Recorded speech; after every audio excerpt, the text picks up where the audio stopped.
Electrocast. When you are able to remember who you were through the journey of lifetimes, you get to connect to an eternal child because you have this radiating connection of energy that is beyond this existence of humanity.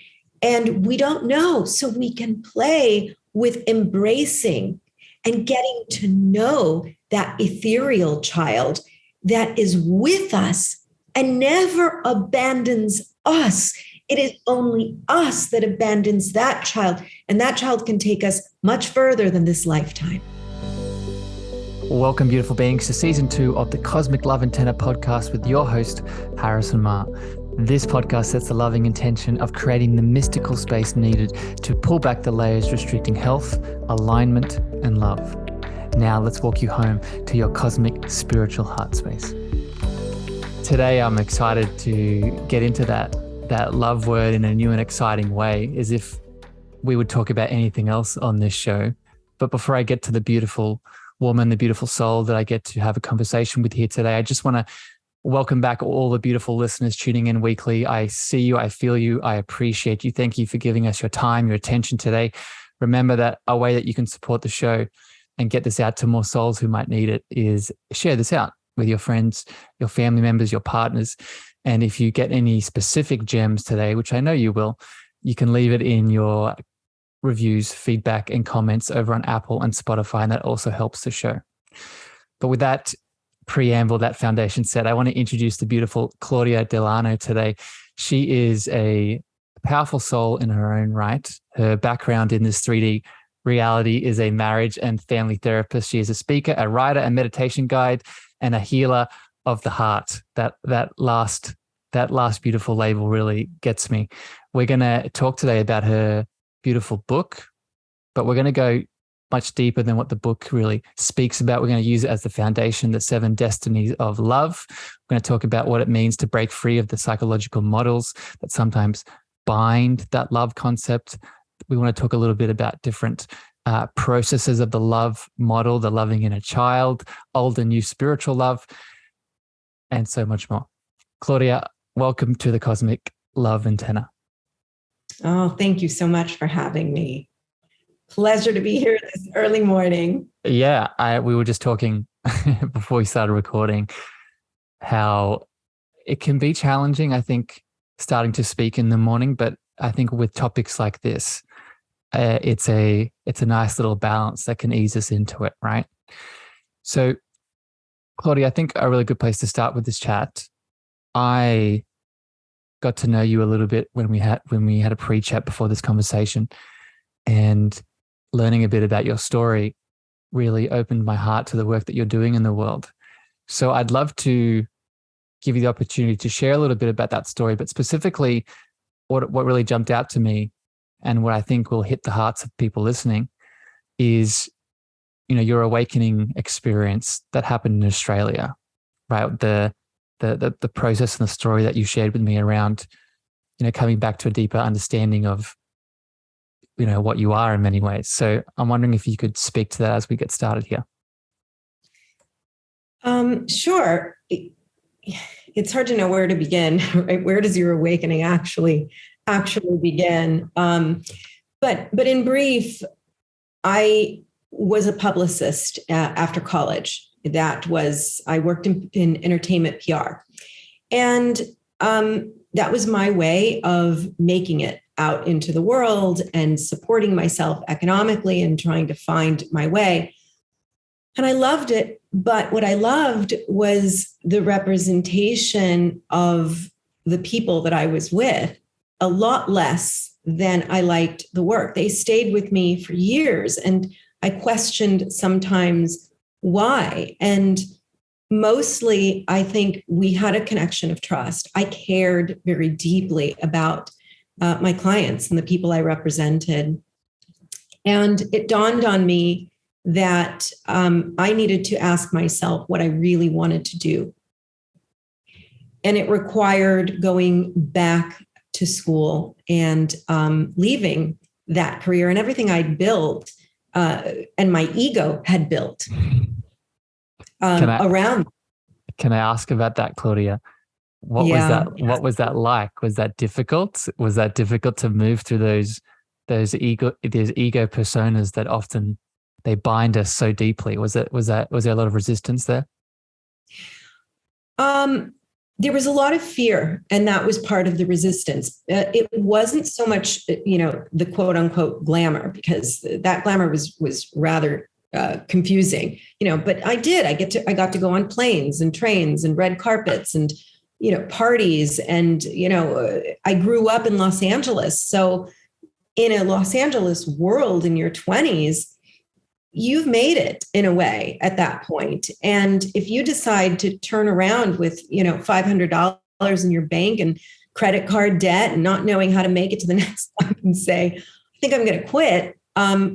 You're going to have some resistance. I certainly had a lot of fear, but I had this deep ambition and calling to do something that felt absolutely aligned. Claudia, how old were you when this shift occurred? Late 20s. I continued to do PR into my mid 30s so that I could continue to support myself through graduate school. I feel like I don't need to say it, but I will say it. It's another, Saturn returns moment of, there's something pulling me here. And just for people listening, I've spoken about this in many different ways. If you're a follower of the show, you've heard of it as Saturn returns. You've heard of it as I have a deeper understanding of it now as our soul or spirit, subtle energy body. It anchors. It's one of the only energy bodies that we have that holds this purpose that Claudia is beautifully highlighting. That we need to make a choice, right? We it's not going to happen just out of the blue. We need to step into it, right? And this pull that you're talking about, Claudia. I want to expand it out to all the beautiful souls listening. You've either been through it, you're either going through it, or you're about to go through it, right? So keep going with your story. So you ended up in Australia, right? Thank you for that, because it's helpful. I know that my work with these artists had to happen, because what I got to do is I got to witness them living completely in their passion and risking, because I was the person that protected so much of what they risked every day. So I decided to sign up for graduate school. I think I'm 29 or 30 at the time. And I walk in the door on a Saturday because I have to work full time. So I've signed up for, this strange nighttime and daytime, weekend schooling. And I walk in the door. And I have to say that for the first time in my 30 years, I knew that I'd come home. I knew I was exactly where I was supposed to be. And I started studying psychology and consumed every minute of what I was learning. It became my breath. And it became the beginning of a really important journey. Studied psychology, became a therapist, went on to teach in university, which was the greatest thing. I taught graduate school. And it was the greatest thing because I went so deep through teaching that I started to unteach myself, because students, they are constantly reflecting to you their inner wisdom and life experience that goes so far beyond these theories. And they started to bust my bubble once more, because here I was, I'd made it again.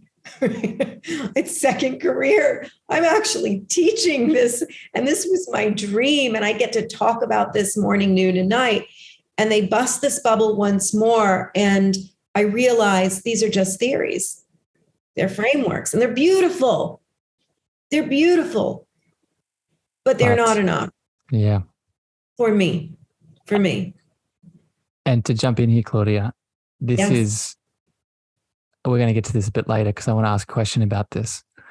But I think it's often these frameworks these psychoanalytical, psychological frameworks. I would even expand it out into a lot of the mental health frameworks at large that, while valuable for a lot of people, and we can do a lot of healing in it, many of us reach a limit of what is what's the word? Our spiritual healing is desiring, right? We reach the limits of these frameworks, and then we ask, okay, what else is there? What next is there? What else? What is beyond? What is beyond the mental framework or the ego structure that can help me go a little bit deeper? So I think I want to get into your book here in a second, Claudia, but I think wrap this up here with what happened in it. So you got to the piece of in Australia, and then you found that answer. You found that next step beyond the structure, right? Yeah. So to wrap it up, my husband says to me, would you like to move to Australia? It's just 2 years. And I'm thinking, I've just rebuilt my whole second career. Are you kidding me? And one of the things I used to teach at grad school was meditation and meditational practices and the influence they were having in psychology. And it was just burgeoning in the field at the time. So we moved to Australia, and I make many, many calls to different random phone numbers because I don't know where I am. And I'm asking for a meditation teacher who does not have any psychological background or formal degree. I wanted somebody that came from a very pure place within themselves and somehow did this. That didn't happen. My phone call must have been rather strange to people. Eventually, one day I'm at the chemist, and the chemist says, you should take this yoga class. And I said, I'm not looking for a yoga class. Thank you. No, you need to meet her, this teacher. And I said, thank you, but no, thank you. And she said, no, you two need to meet. And I did. I made a call and took her yoga class. She is one of my best and dearest, closest friends in the world. I think I speak to her more than I speak to anybody. She's in Australia. I'm in Singapore. And that really was the beginning of a deeper awakening in my life, because she gave me a language to open up my heart without my mind and to escape all academic frameworks, limitations, and to discover through a real sense of feeling and multi-dimension how I experience the world and myself. So Australia is always my second birth. And just as like a funny tangent, the amount of times I've heard that sentence of, I'm going to go to specifically Australia. I'm going to go to Australia for 2 months, and then people never leave, right? I think it's a stereotype, but it's a very real stereotype that exists with this land. And it's, I'm happy that you fall into that group, my friend. But I want to ask you about your book. But before we get to that, thank you for explaining a beautiful journey, because it does show, just for people tuning in, this is not a Claudia experience. She has her own unique journey, of course, but this progression I've noticed in a lot of people, right? For me, it was less of the mental world. I was more stuck in the physical personal trainer paradigm. And then I had a longing for the more spiritual depths. For you, it was the mental world. But it's funny that you said escape the mind with the language of the heart. I would actually say the mind, we never escape the mind. But I think what we do is we tell the mind it's okay. We tell the mind, I love you, because this is where I think a lot of spiritual teachings can sometimes take people away. We never want to destroy the ego or push the ego into a corner and add more blame or shame to it, just for people out there listening. I know you would agree with it, my friend. We want to love it, see it for what its capabilities are, and then go into that deep space of spiritual connection to the heart. Right? Do you resonate with that in your absolutely, work? Absolutely. I think your languaging is right on. I think absolutely. The idea is ultimately we want to connect them and we want to embrace them, both mind, heart, and in reality, I think I like the way you position it, which is it's a relationship. It's a relationship to the mind as much as it's a relationship to the heart. And I also want to advocate for a healthy ego. I'm not one that says we need to be ego-less in its entirety. It serves a function. We couldn't have our conversation in this moment without our egos actually being a part of this conversation as well.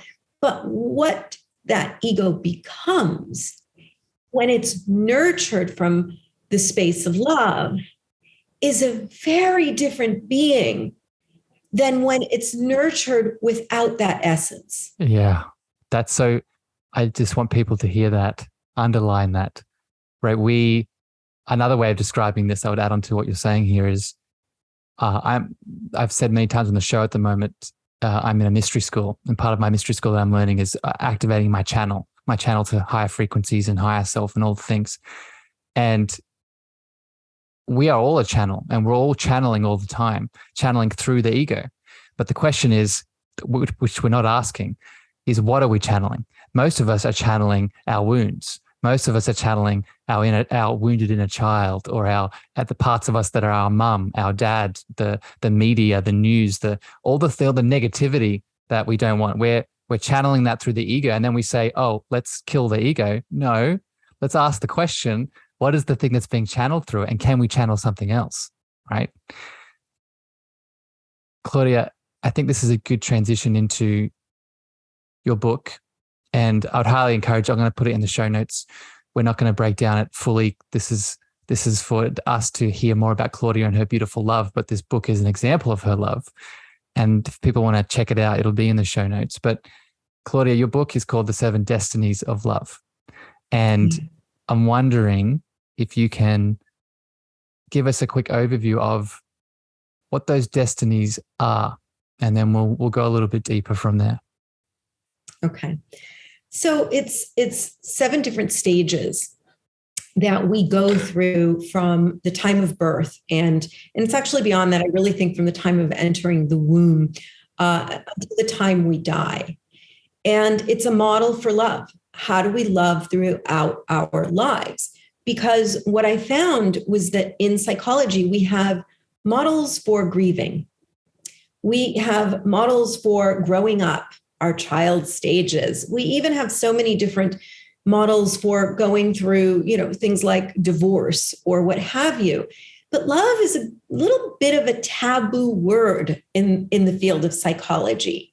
Why is that, Claudia? Why do you think that is? Because psychology has been shaped by the idea of the therapist is a neutral person. You're a blank slate, right? And I love the idea, borrowing from Ram Dass, that your mirror is so polished, it's so clear that another person can reflect into your mirror and fully see themselves.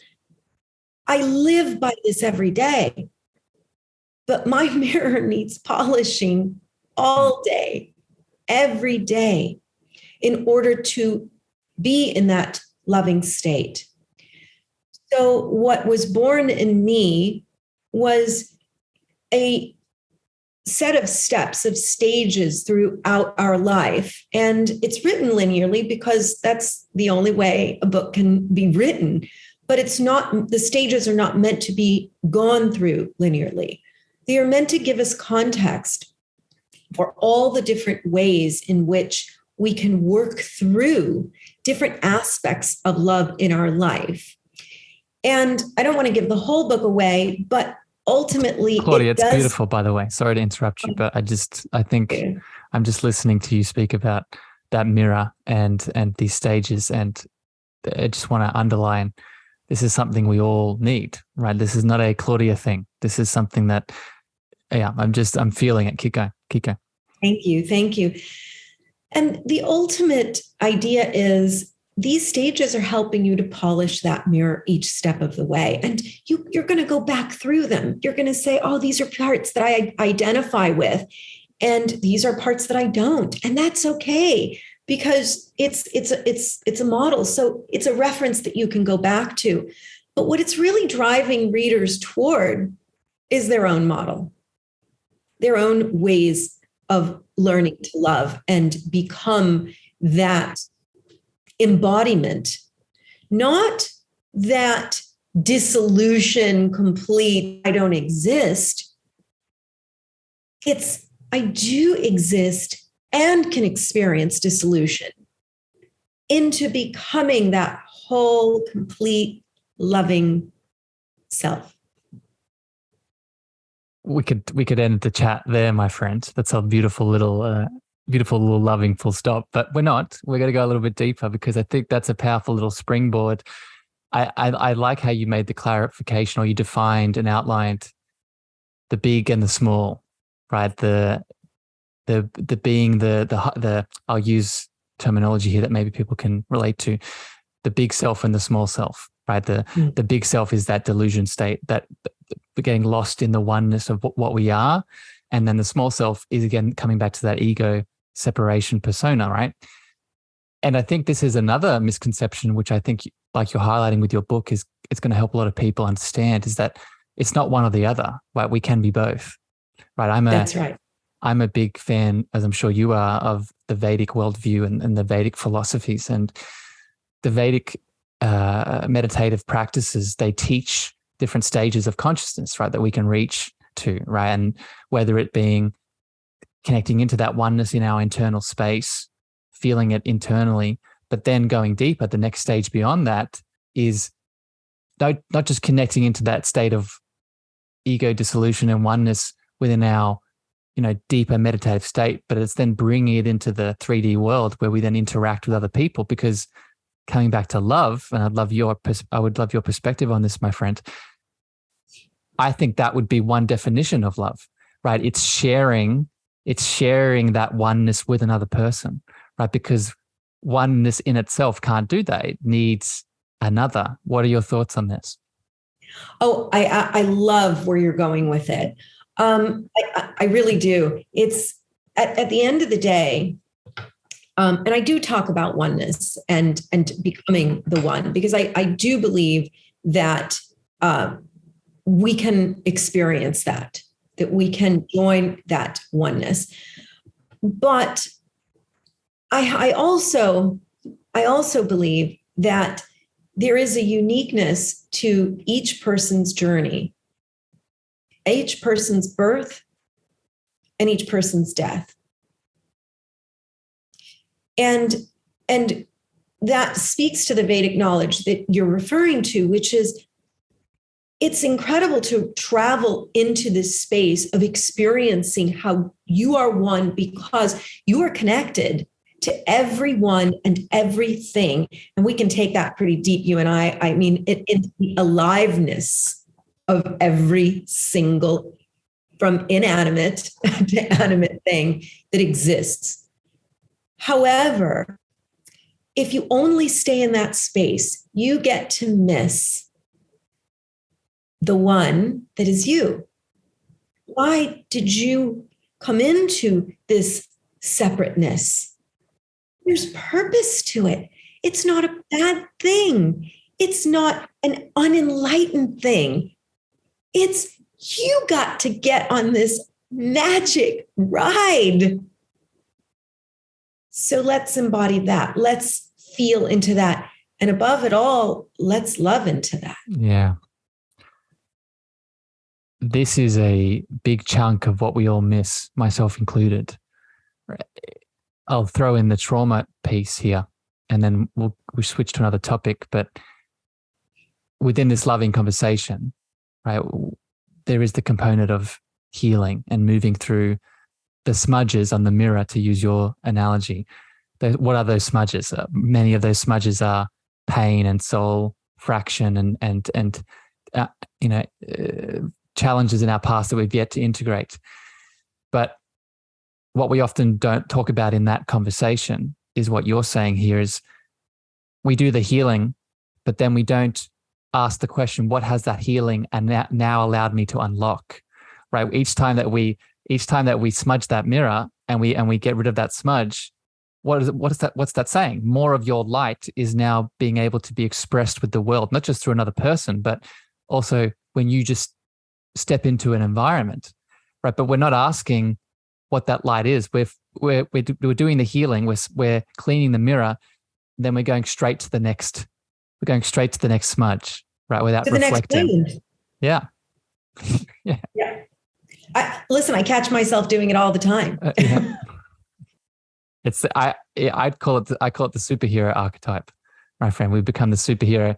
We've become the superhero for ourselves, right? Yeah, that's exactly it. I think that I catch myself all the time. I recently was dealing with a bit of a health scare, and it, so I do a lot of yoga, and I wake up one morning and I have this huge, like nodule here. And I'm thinking, ooh, that's large and unusual. And I think, but I'm pretty sure it feels like, it's a bone. And I go to the doctor and I can see the panic on her face. And she says, don't pay the bill. If you can leave now, you can get to the, radiology, and they can x-ray in before they close in 45 minutes, straight to the cab. So I'm running, and now I'm thinking, oh my God, I'm wrong. And we go through all this thing, and it becomes days of investigation. It was a bone. Turns out I'm one of the lucky, one in, I don't know how many. I have an extra, I have an extra rib. My alien rib had turned out. And I sat there saying to myself, I have spent the last 4 days running in a vortex of fear and panic.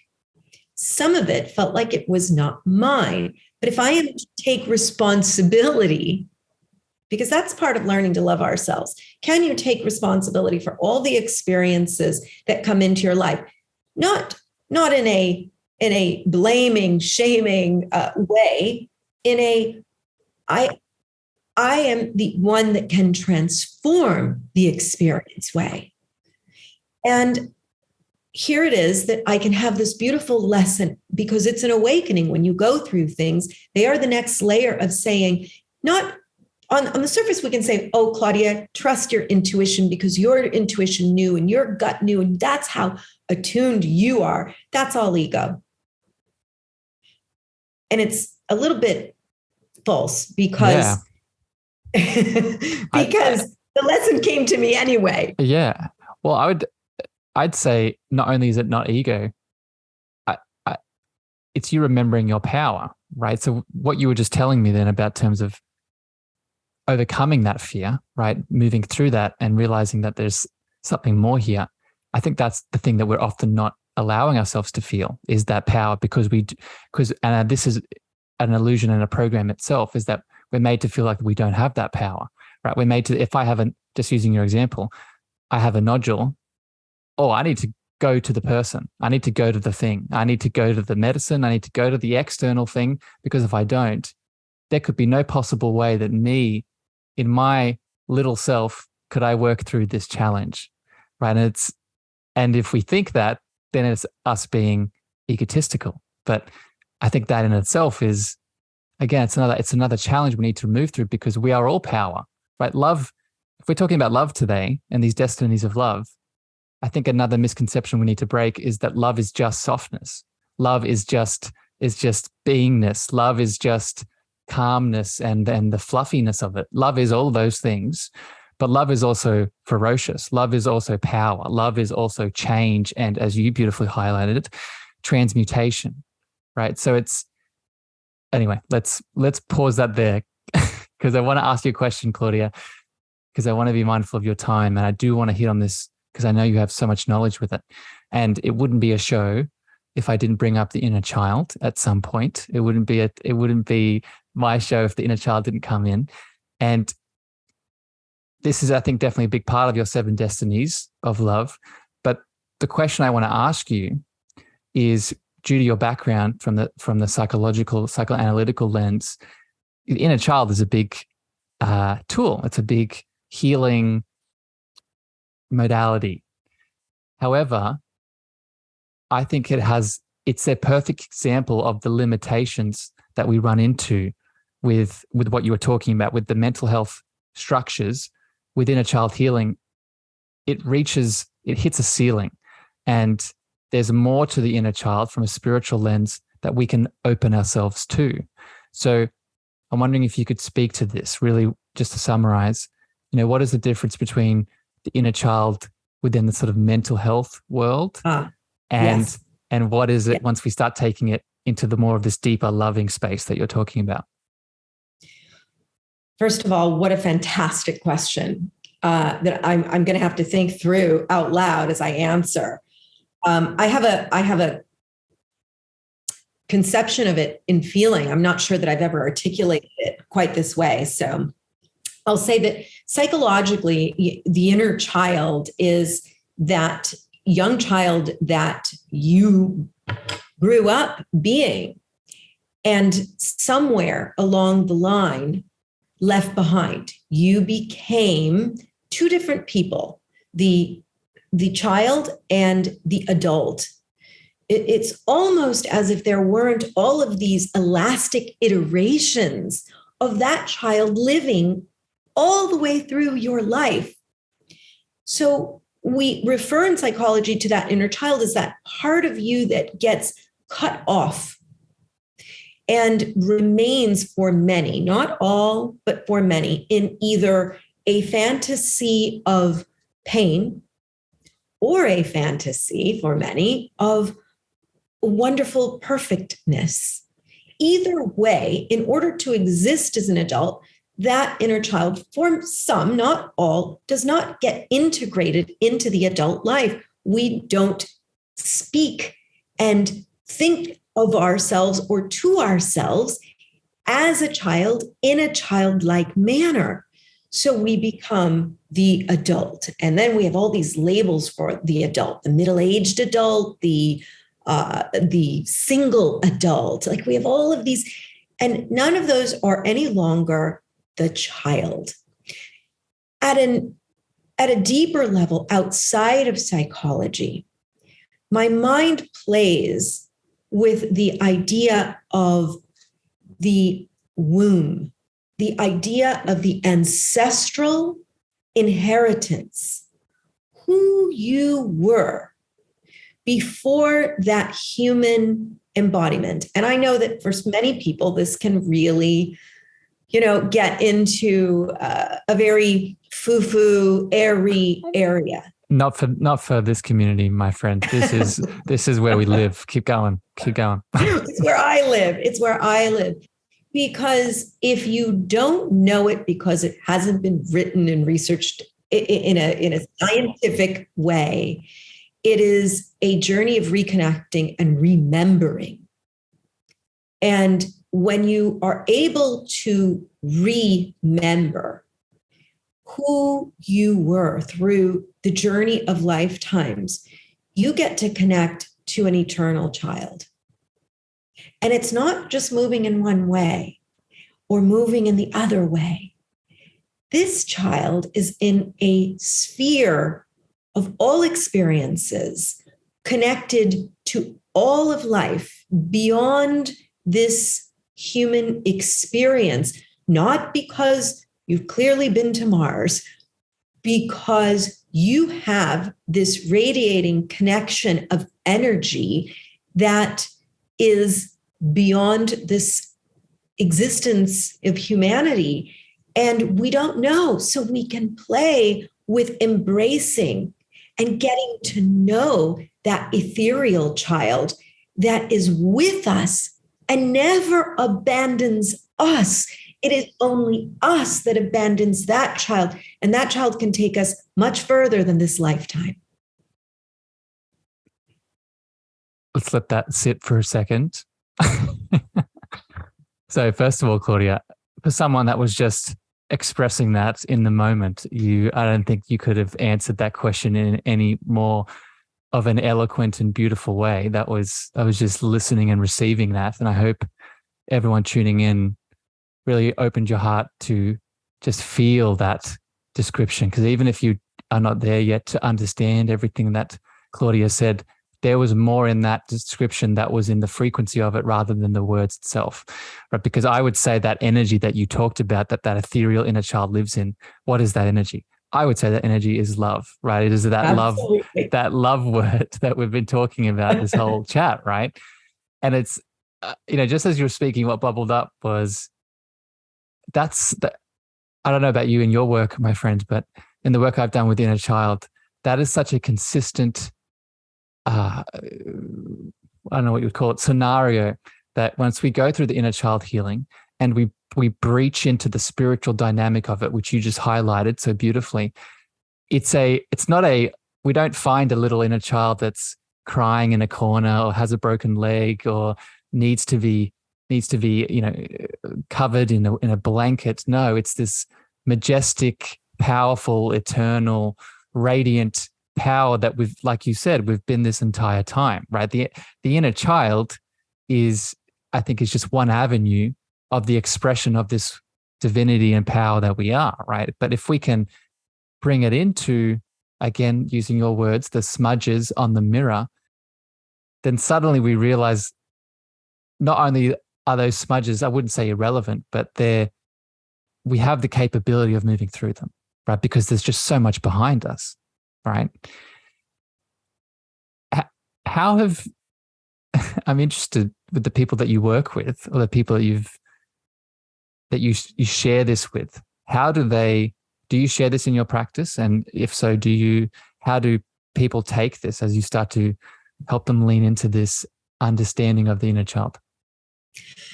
It's a tough question to answer. I adapt so I'm licensed, which means I have to work within the parameters.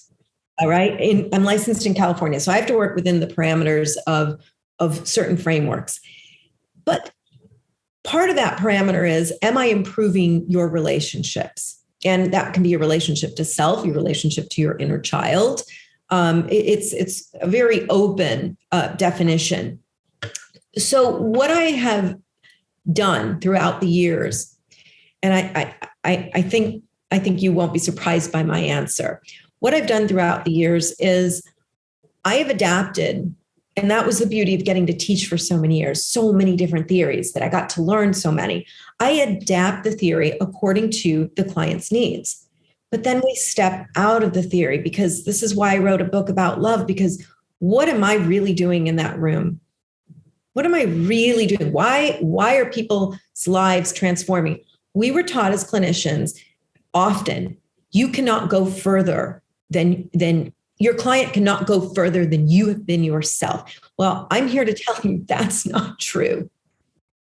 But if you can really polish those smudges and come from an open place of love, let me tell you, they can see themselves and they can go much further than you can. Well, and I would just add onto that, I think the you that they're referring to in that caution is the small self, right? So technically, if they were referring to the big you, then I would say that they're right, because that big you has been in all the places and all the spaces already. So you being in that space of love, showing up and helping them, I guess is you reminding them of that. But sorry, I interrupted you. I get the point you're saying. Your distinction is so important, because that's the me that's in the room. That's the me that I feel. People ask me all the time, like, what if you're hungry? What if you have to go to the bathroom? If those human needs pop up, I don't have all of these, like, my phone can't ring, I can't have an emergency. I did in the beginning. I no longer have that. If it's really in the way, I'm going to address it. But the connection is so heart to heart that highest self is there. But going back to your inner child question and how that's dealt with, what ends up happening is two things. And this is what won't surprise you. Who are the people that end up coming to me? So the universe sends me.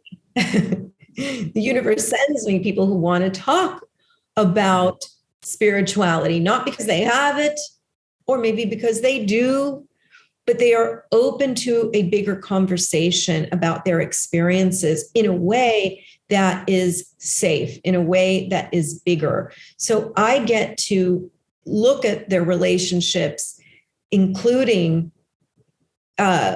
beyond, so I can look at trauma through inherited legacy, through culture, through how it was taught.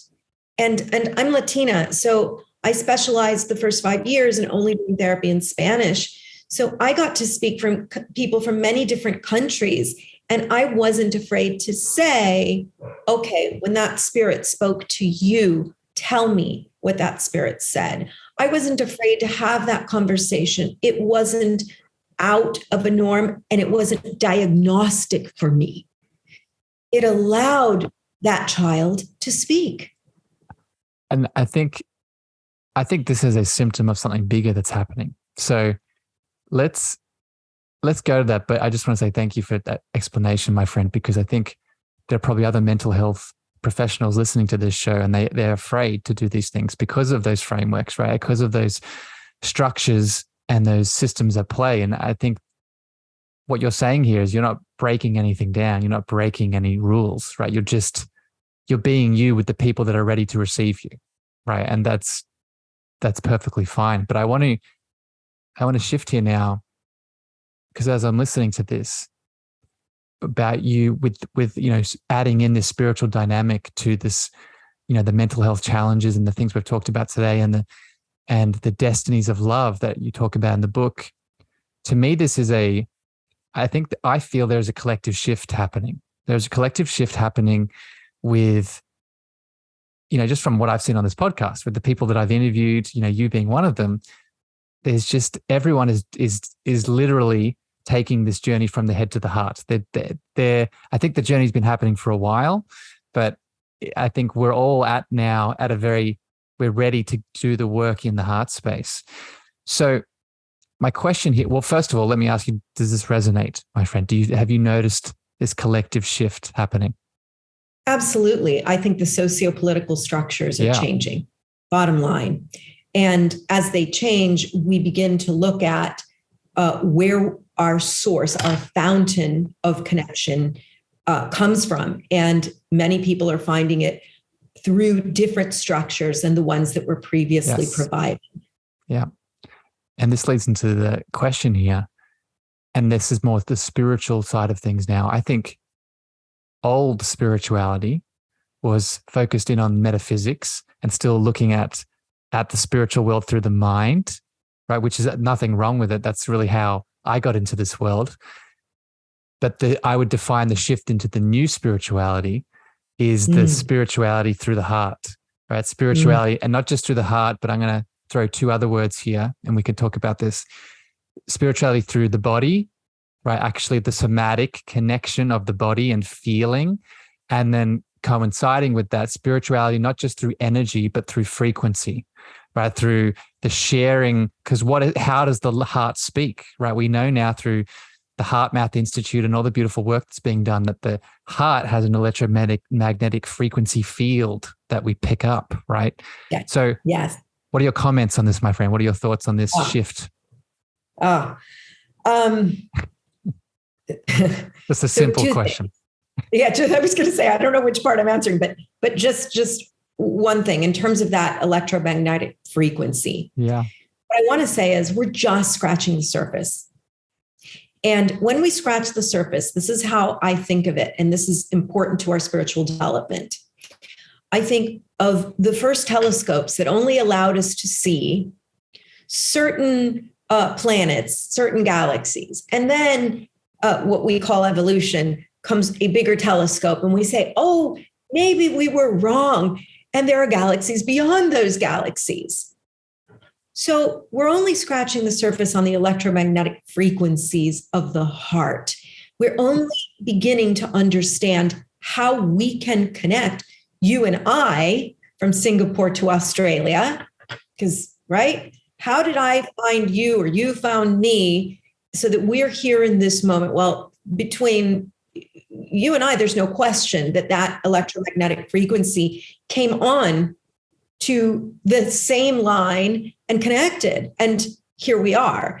So what I want to say is, just because we don't have the language or the science, to really embody the heart is to use the mind. Don't ignore the mind and say, that's just my imagination.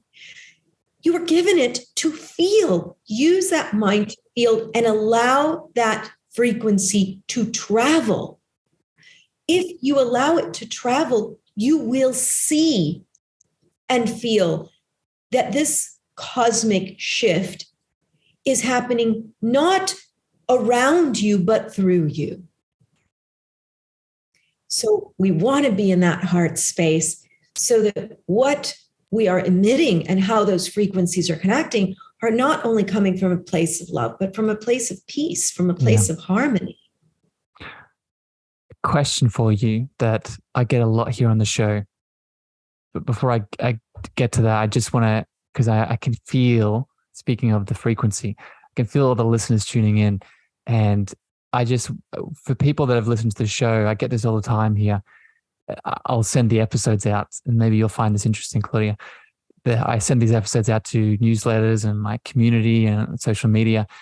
And I'll send out an episode that I think will be relevant to certain people, but then I'll always get positive feedback back. And then I'll think about it. Was it the topic that resonated, or, and I've tested this a couple of times now, was it the frequency of what was emitted through the show? And I've come to the conclusion it's the latter, right? Yes, again, the mental mind, we connect, we resonate, we get pulled to topics that light us up. But I think the thing that keeps us there and shifts things and really starts to express that love is the frequency that we pick up. And I just for the podcast listeners, when you listen to an episode like this, be open to more coming through rather than just the words, right? It's Claudia, as you've been hearing her speak from her heart, you're feeling her, but you're not just feeling her words, right? A way that we can start to bring in this frequency that she's talking about is noticing how our body reacts, right? So that's my question for you, Claudia. How can we, because this is the question I get a lot, how can we shift ourselves into that heart space to receive? Is it just, we're just doing it, we're picking it up, or can we actually start to practice dropping into the heart? What does that look like? Well, so that's what my book really is. Beautiful. Right? That's what the 7 destinies are. What are all the different ways in which we can drop into the heart and live consistently from that space? It's a process, because it does require looking at our lives through a lens of embodying, of looking at our pain. Let's be honest. I can't erase that is such a huge part of what gets embedded in our brains through the human journey, that we have to look at our pain. And our pain includes the ways in which we have been loved and learned to love. So it includes our fears, it includes our doubts, and sometimes it includes random memory that we think is in this life experience, and memory that makes no sense to us, but is still there. Either way, we weave a story. And that story is so infiltrated by these highlights that it takes us away from seeing ourselves in a whole and loving way. So we have to go back into those spaces, very much like the yogic breathing. We have to breathe back into the spaces in between and go to these profound memories that also get lost, which are, when was a time when I had a beautiful thought towards someone else? And if I can't recall that, can I bring it into my experience right now? Can I sit in the moment of this podcast right now, beyond memory, into the presence, and have a beautiful thought towards someone else. Now, can I have that thought toward myself? So we're weaving constantly this beautiful ball, this sphere of energy that is taking us through memories, through creating experiences, to sharing with others, and constantly loving the child that is within. Every day I remind myself, how have I spoken to her today? What have I said to her? What loving thing have I said? Even if it's as simple as, you're okay. It's okay. It's going to be okay. So I don't know if I've completely answered the question. You did beautifully, my friend. And it brings up another one, which is, just before I ask it, what you're describing there, again, shows what we were talking about before, the power in doing the cleaning of the mirror, right? Moving through those smudges, but not just healing the wounds. We're also opening up opportunities for more of those light, more of those aspects, more of those memories to be seen, right? To be brought into our awareness, to be used, but used with love and compassion, of course. But the question for you, my friend, that it's kind of a trick question. Does that visualization that gets us into the heart space, does it matter if it's a real experience or it's something where we're just visualizing that? So let me give an example here.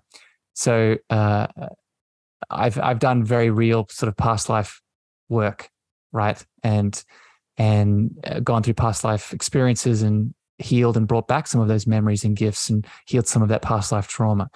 And a question I get all the time around past life work is, how do we know that experience is real? And my response to that is the body's, feedback and the tears and the releasing and all the stuff. So just with that example, what's your perspective on these very real memories and experiences impacting our connection to our heart, and the things that we can make up with our imagination?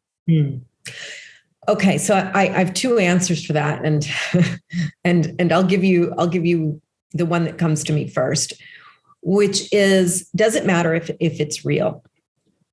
Does it matter if it's real to you? That's the first question I would ask. Because if it matters to you, then that's the approach I'm going to take. I'm going to work with your reality because that's the one that matters. So that's the first.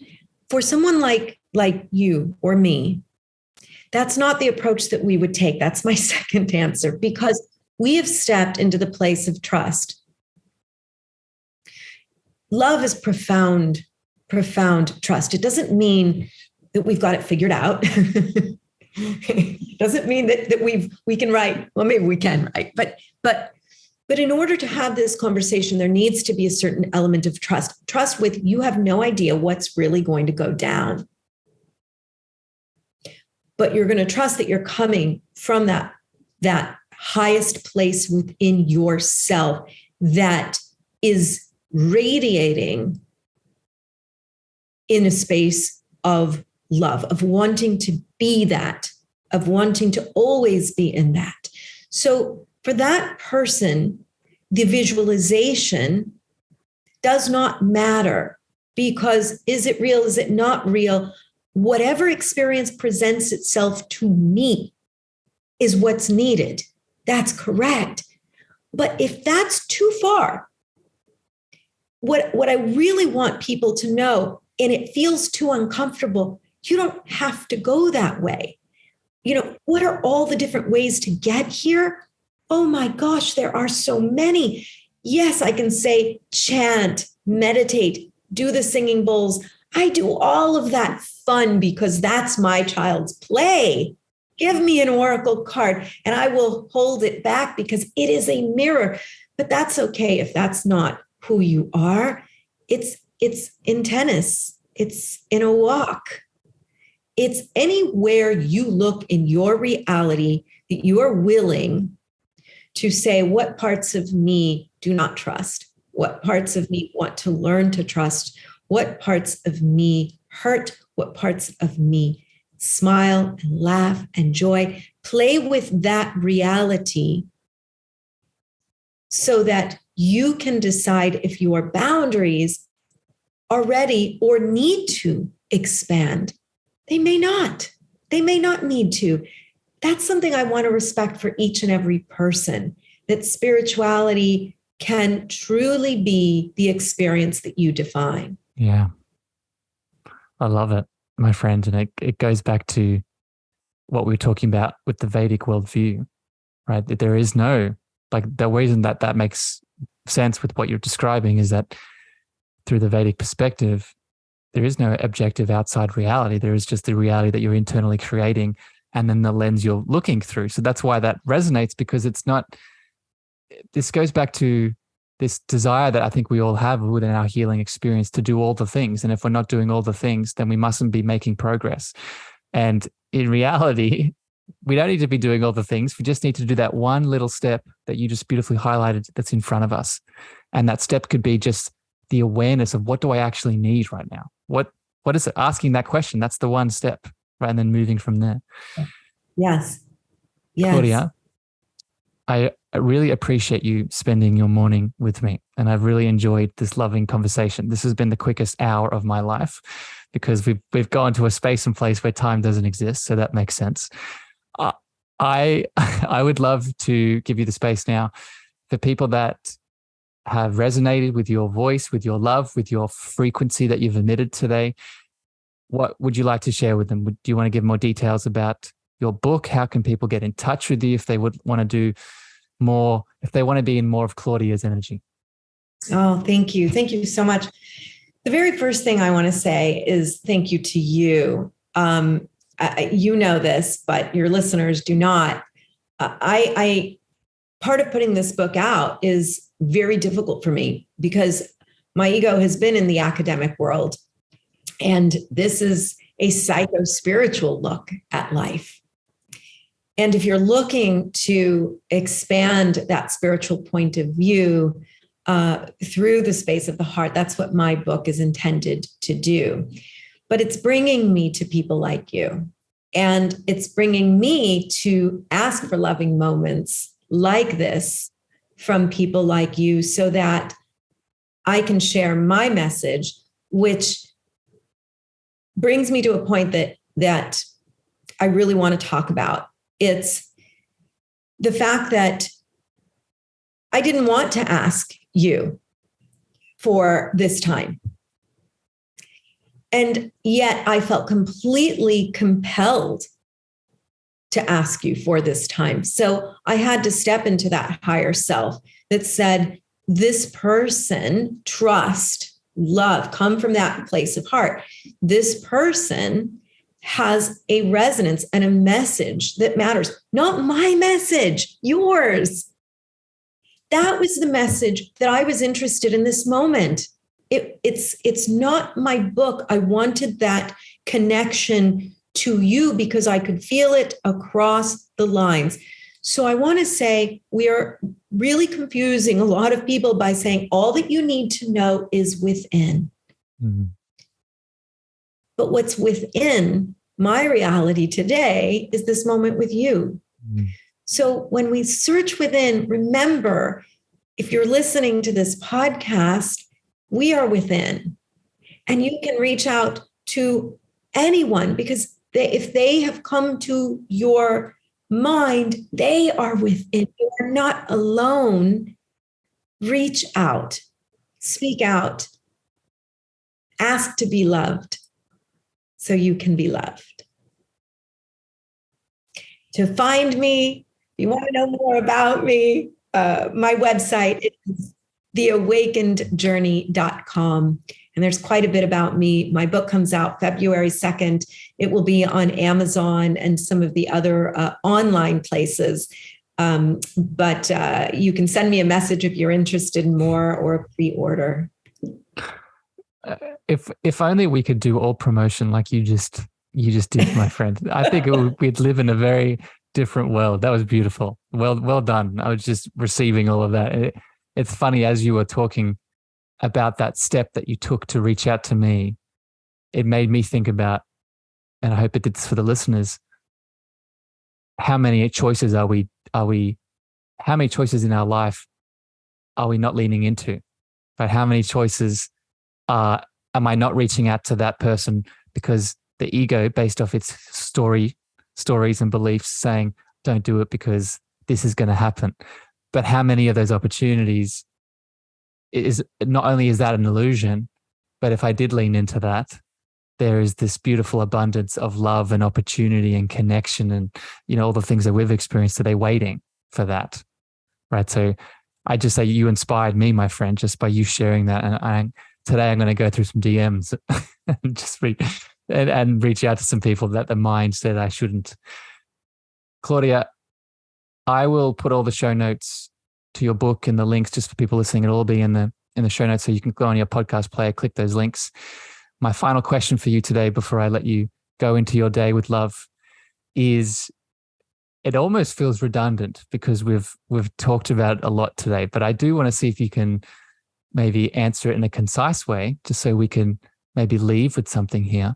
This is the cosmic love antenna, right? And the frequency that we've been talking about today is that love word. And I feel, as we've discussed, there are a lot of misconceptions around what love actually is.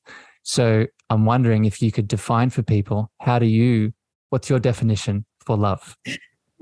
I'll have to memorize that. I wrote it in the book and couldn't possibly remember. Look, concisely, I can't put it into words. What I can say is it's not the romanticized version that we are often exposed to. That is an aspect of experiencing an aspect of love. Love is the embodiment of all the emotions that keeps us still within its realm, whole in our own presence, in the loving essence that is within, that radiates without, and that connects to all living things beyond time and space. Well done, my friend. I love you very much. Thank you for spending time. Love you very much. Thank you for spending time with me today. Thank you, beautiful listeners out there in the listening lounge. We appreciate your time. We appreciate your attention, and we appreciate your love. We hope this gave you a deeper sense of this loving conversation here today. If it did, remember, you can share it out with people that you are connected to, your friends, your family, your lovers. But until next time, here on the Cosmic Love Antenna, we wish you love, we wish you light, and have a beautiful rest of your day. Bye, everyone. Thank you for listening to the Cosmic Love Antenna with me, your host, Harrison. If you gained value or this episode hit your heart, please remember to share this out with a friend, a family member, or a lover. You can also leave your love over on Apple reviews and Spotify star feedback, and this helps me spread my frequency to more souls in need. Finally, if you want to connect with me deeper, want to reach out, interested in coaching, please follow me on Facebook, Instagram, TikTok, and LinkedIn at Harrison Ma, Ma spelled M-E-A-G-H-E-R. Sending you so much love.